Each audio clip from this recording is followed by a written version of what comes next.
kalau tak kita makan tersinggung sakit hati ya. Begitu juga kita sebagai tamu. Bertamulah saya ke rumah orang Turki di Istanbul. Ustaz Somad, ayo ke tempat kami Pak Ustaz. Kata mahasiswa kita dari Aceh.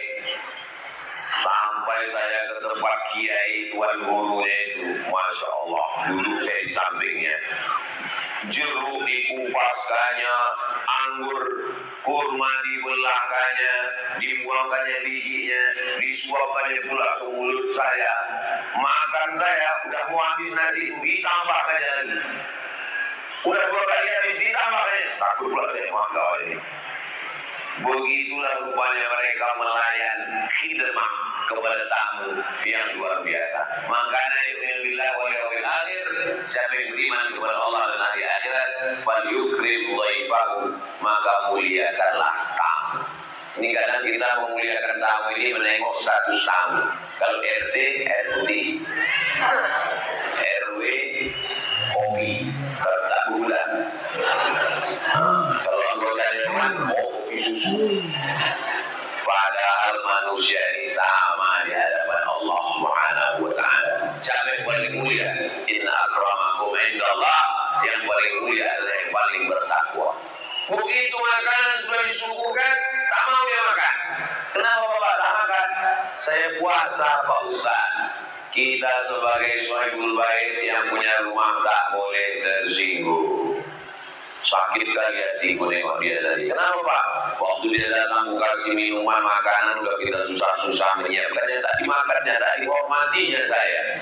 Kalau ngajinya benar, maka sahibul bait tidak tersinggung. Kenapa? Kata-kata Nabi kalau bertamu ke rumah orang, faman sya'a falyasum, siapa yang mau melanjutkan puasanya, lanjutkan. Faman sya'a falyuftir, siapa yang mau makan, silakan makan.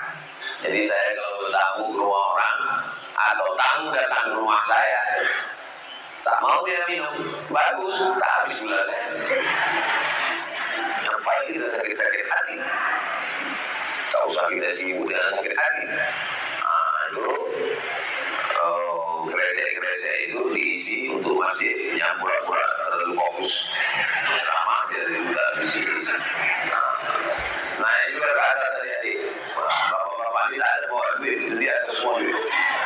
Ibu-ibu yang tak ada bawa duit masukkan semua cincin, gelang, anting masuk. Bapak ibu yang dimuliakan Allah Subhanahu wa ta'ala, itu semuanya untuk masjid. Ustaz Abdul Somad tidak pernah ceramah di Batam lalu duitnya dibawa untuk pembangunan pondok pesantren di Pekanbaru. Nah, saya masuk ke Batam ini 2014, sekarang udah 2024, udah 10 tahun saya bolak-balik. Tak pernah kita tahu apa di jalan diambil duit orang Batam dibawa ke Pekanbaru untuk pembangunan pesantren. Tidak, semuanya balik ke Batam. Kenapa? Karena prinsip dakwah kita adalah beras orang Batam, duit orang Batam, baliknya juga ke fakir miskin, yatim, du'afa dan Batam. Mudah-mudahan kita istiqomah dalam hal kebaikan ini, insyaallah. Amin ya rabbal alamin. Kalau sesama datang ke rumah kami, ya, lalu kami suguhkan makanan. Waktu itu Ustaz sedang puasa, Ustaz makan atau tak makan? Tengok dulu lauknya Pak. Cuma ayam goreng saya teruskan puasa. Tapi kalau disediakan ya sambal belacan, kalau kita sebutkan yang benar sebelah itu. Artinya terserah kita mau buka atau tidak. Kalau puasanya puasa sunnah, tapi kalau puasa wajib tak boleh dibatalkan. Puasa pokok. Ibu yang kemarin kira puasanya 7 hari belum mengqadha, maka dia bisa mengqadha puasanya di bulan Syawal, otomatis dapat pahala puasa sunnah Syawal. Begitu menurut mazhab Syafi'i. Siapa ulamanya? Imam Zakaria Al-Ansari. Siapa yang mengutipnya? Syekh Atiyah Sohar. Apa nama kitabnya? Al-Fatawa Al-Azhar. Fatwa-Fatwa Al-Azhar. Jadi niatnya puasa qadha. saya niat puasa qadha lillahi ta'ala di bulan Syawal, otomatis qadhanya lunas dan dapat pahala puasa sunat Syawal. Bagi yang belum mengqadha, mudah-mudahan. Inilah Pak Ustaz, sebetulnya saya dari kemarin-kemarin mau mengqadha nih Pak Ustaz. Kenapa tak jadi? Masih banyak kue raya. Nah, ini udah di ujung-ujung Syawal, tidak ada alasan. Puasa qadha di hari Senin, puasa qadha di hari Senin, maka dapatnya 3. Qadhanya lunas, pahala puasa Seninnya dapat, pahala puasa Syawalnya dapat.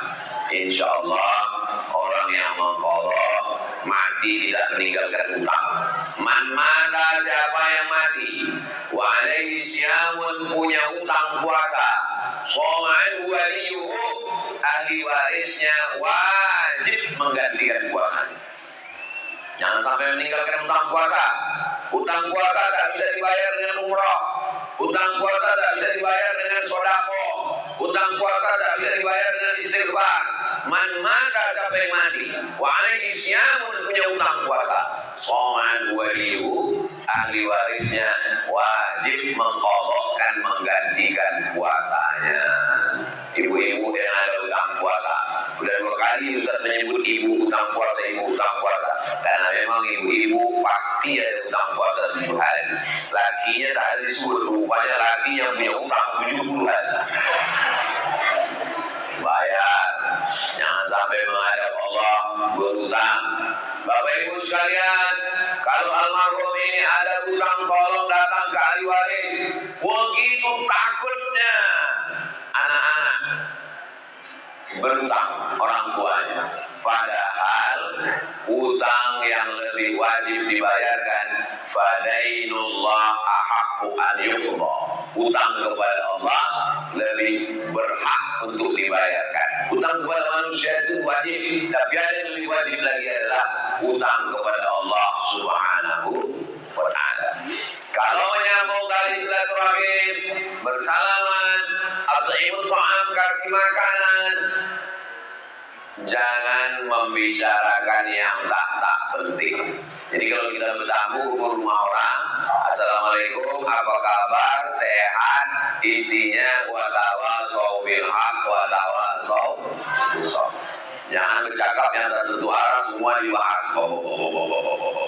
Macam masjid pemusa, semua dibahas. Dari mulai masalah politik, ekonomi, sosial, budaya, pertahanan, keamanan. Habis bahan, udah balik. Habis waktu. Innal insana lafi khusr. Orang yang bertamu itu rugi semua. Yang menerima tamu rugi, yang datang pun rugi. Illa alladziina aamanu, kecuali yang beriman, wa 'amilus shalihati, beramal soleh, wa tawasau bil haq wa tawasau bis sabr, saling nasihat menasihati. Ini adalah saling nasihat menasihati. Mudah-mudahan apa yang saya sampaikan ini, saya yang menyampaikan, yang tausiah, yang ceramah ini mengamalkannya, diamalkan oleh Bapak Ibu sampai anak cucu sampai hari kiamat, menjadi amal jariah insyaallah. Amin ya rabbal alamin.